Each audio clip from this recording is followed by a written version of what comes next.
Welcome back to Organize, the business law breakdown. I'm your host, Seth C. Orenberg, and today we're diving into a topic that sits at the crossroads of fairness and law. Promissory Estoppel. It's a doctrine that can make a promise binding even if there's no consideration to back it up.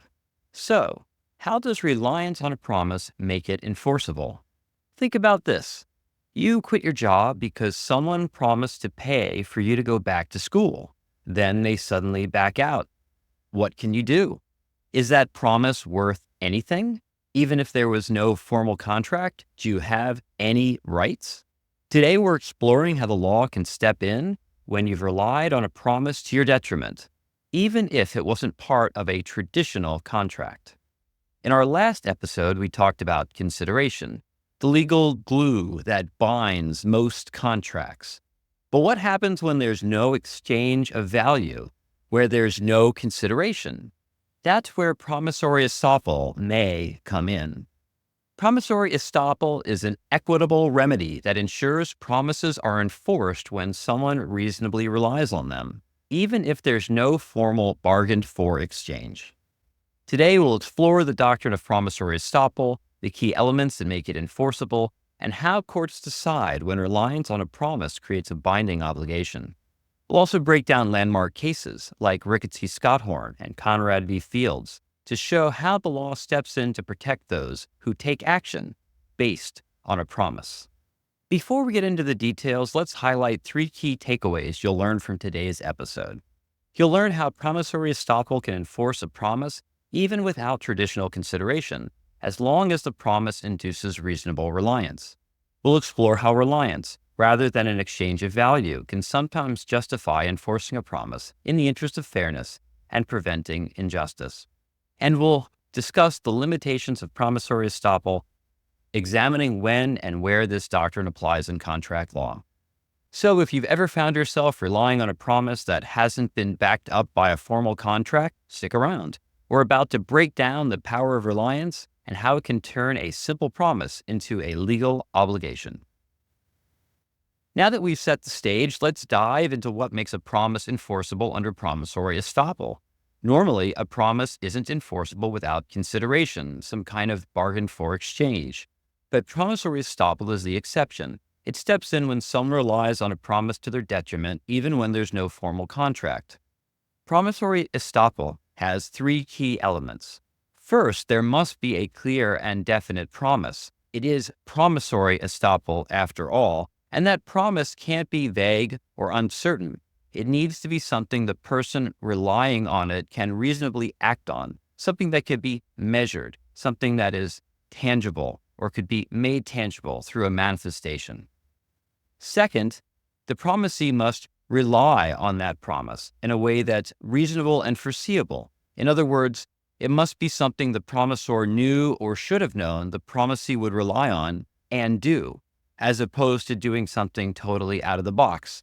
For example, if I promise to pick you up at the airport tomorrow, that has no reasonable relation to your reliance on that by buying 16 bags of Garrett's popcorn at the Chicago airport on your way home. There's no reasonable connection between those two things. So the action has to be related to the promise, reasonably related. And third, that reliance has to cause a detriment. And this detriment has to do with the notion of injustice. That is, this is somehow an unfair detriment. So the third element combines a few different concepts here around the idea of detriment and detrimental reliance with some concepts around an unjust result. Different courts have framed this third element in these different ways. Some call it the element of justice, and some call it the element of detriment or some detrimental reliance. But again, we're all getting to the same thing. And we're getting to the idea that the third element of promissory estoppel is the promisee has to suffer some kind of harm or loss because of the action they took, and that action must be because of reliance on the promise. So again, all these elements are linked. We need to have the promise as the core. Without a promise, there can be no contractual enforcement at all. Then there must be some action, which is reasonably related to that promise. And then that action has to be reasonably related to some kind of detriment, where justice has to step in to hold the promisor accountable. And that's what makes this an equitable type case. We have this element of justice in all the equitable cases underlying whether or not a court has to make an action or take a decision. Let's look at a classic case to try to make this more straightforward. In Ricketts v. Scothorn, a grandfather promised his granddaughter a sum of money so she wouldn't have to work. Relying on this promise, the granddaughter quit her job. But when the grandfather passed away, the estate refused to pay. There was no contract because the grandfather didn't provide consideration. The court stepped in under promissory estoppel. The granddaughter relied on the promise to her detriment, and the court enforced it to avoid an injustice. And in Conrad v. Fields, a lawyer promised to pay for a young woman's law school tuition, and based on that promise, she enrolled in law school. But when the lawyer backed out, the young woman was faced with a mountain of debt she did not expect to incur. The court ruled in her favor under promissory estoppel because she reasonably relied upon the promise and suffered financial harm when the promise wasn't fulfilled. So, the key takeaway here: promissory estoppel exists to protect people, and in general will only be used where there is some type of power imbalance, such that courts find it necessary to step in on the matter of justice, or when there's some kind of wrongdoing that they're trying to redress. Let's break it down with one of the most influential cases in the development of promissory estoppel, Ricketts v. Scothorn. This case, developed in the late 1800s, shows how courts step in when fairness demands a promise be enforced, even when no formal contract exists for want of consideration. In this case, Katie Scothorn's grandfather promised her $2,000. Again, this is late 1800s, so that's a lot of money. Promised her $2,000 so she wouldn't have to work. Based on this promise, Katie quit her job. That's an action in reliance of the promise. That's probably a reasonable expectation. In fact, it's probably what the grandfather wanted from Katie. She fully expected she would receive the money, but her grandfather passed away and the estate refused to pay, claiming that Katie hadn't provided anything in exchange for the promise, and so it wasn't enforceable as a contract for want of consideration. But the court saw things differently. This was one of the first applications of the doctrine of promissory estoppel to enforce a promise. The key here was that Katie had reasonably relied on her grandfather's promise in a foreseeable way. She quit her job and made life decisions based on the expectation that she would receive the money. By quitting her job, Katie incurred a detriment, the absence of being able to work and the challenge of returning to the workplace. And the court ruled that it would not be unfair to enforce the promise, even though there was no consideration. The court stepped in to enforce the promise not because there was a contract, but because it was necessary to prevent injustice. The promise became legally binding due to Katie's reliance on it, her reasonable reliance on it, her foreseeable reliance on it, even though there was no formal exchange of consideration. The case established the idea that reliance on a promise, when reasonable, can lead to the enforcement of that promise under promissory estoppel. Now that we've seen how Ricketts v. Scothorn laid the foundation, let's turn to a what-if scenario to see how this plays out in other situations. Here's the first one. Imagine your employer promises you a promotion, but only after you complete a difficult project. You finish the project, but instead of getting the promotion, the employer hires someone else. Is there a case for you to get your promotion as a matter of contract law? First and foremost, under contract law per se, there's probably no new consideration since you were obligated to work anyway. If you had done something outside of your job description, perhaps you have a case that you had given that as consideration for the promise, but under these bare facts, there's no suggestion of that here. So there's no consideration. Is there a case for promissory estoppel? Yes, potentially. Even though a formal contract may not exist, you relied on the promise by completing the work with the expectation of a promotion. If you actually changed your behavior, meaning you did the work and worked harder, maybe nights and weekends, and that led to a detriment like missing out on other opportunities or not going to your kid's soccer game, you could argue that enforcing the promise is necessary to avoid injustice. Courts would consider whether your reliance was reasonable and whether it caused harm. Here's another scenario. Suppose a friend promises to pay for your vacation if you cancel a non-refundable trip you already booked and go along with them instead. You cancel your trip based on that promise, incurring the cost of that non-refundable trip. But later your friend backs out and says they're sick and don't want to travel with you. Is this an example of promissory estoppel? Absolutely.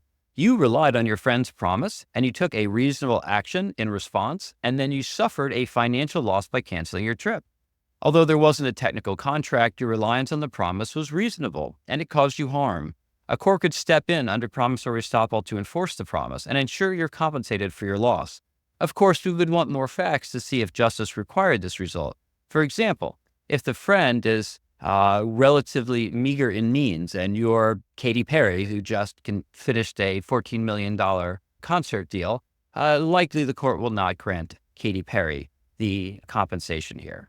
Courts are allowed to look at the nature of the parties when considering equitable results.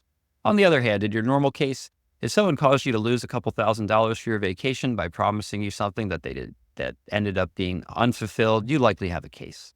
Okay, let's try one more.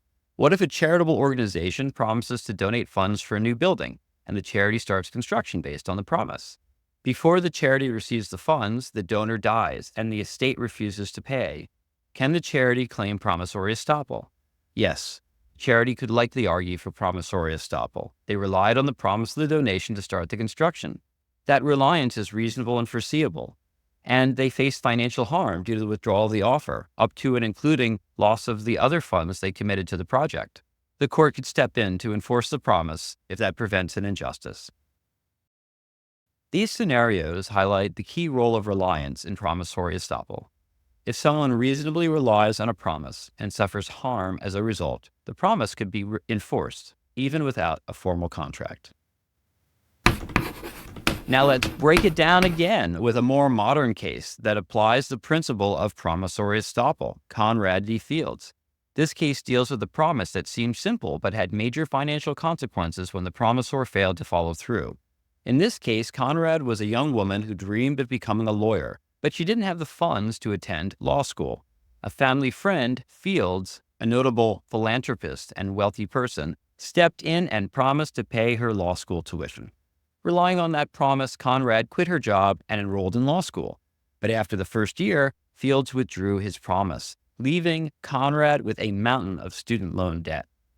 Conrad sued, argued that she relied on Fields' promise to her detriment.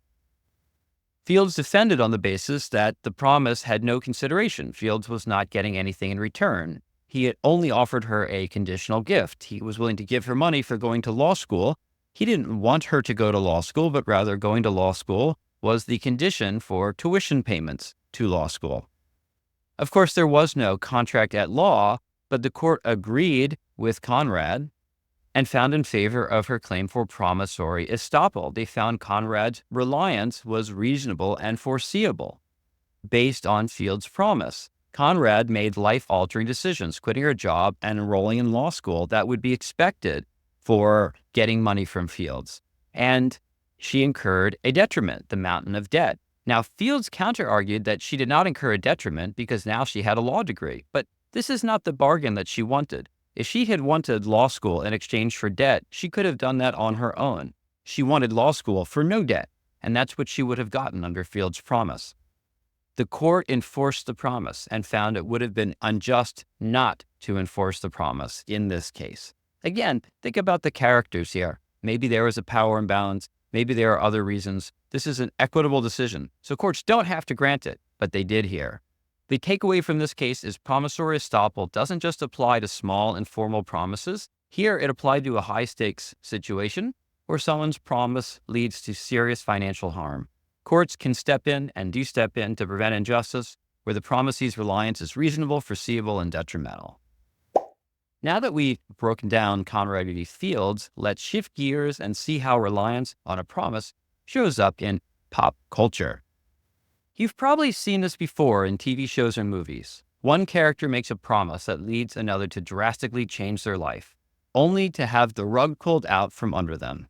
Let's take the movie The Pursuit of Happiness, for example. In it, Chris Gardner, played by Will Smith, invests everything, his time, money, and personal well-being, into an unpaid internship at a brokerage firm. While there's no explicit promise of a job at the end, his belief and reliance on the idea that his hard work will lead to a better future with a high-paid brokerage job is a powerful example of reliance on an unspoken promise. In real life, if an employer makes a clear promise about future employment and someone relies on that promise to their detriment, the promisee could sue and courts might enforce the promise under promissory estoppel. The unspoken promise makes the situation harder. What do you think's the right result in this case or this movie? Another pop culture example comes from The Office. Remember Scott's Tots?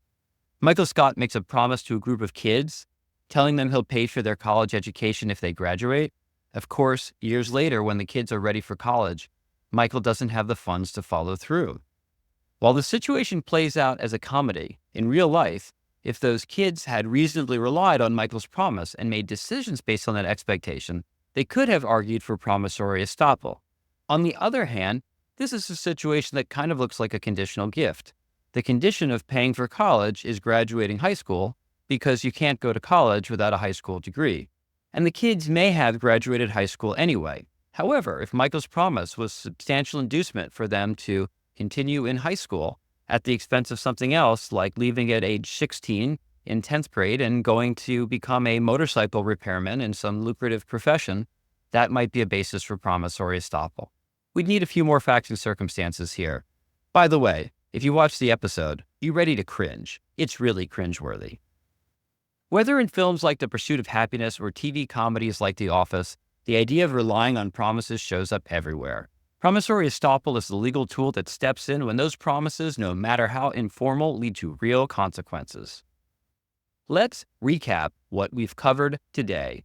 We started by exploring promissory estoppel, a doctrine that allows courts to enforce promises when one party has relied on that promise to their detriment, even if there's no formal contract.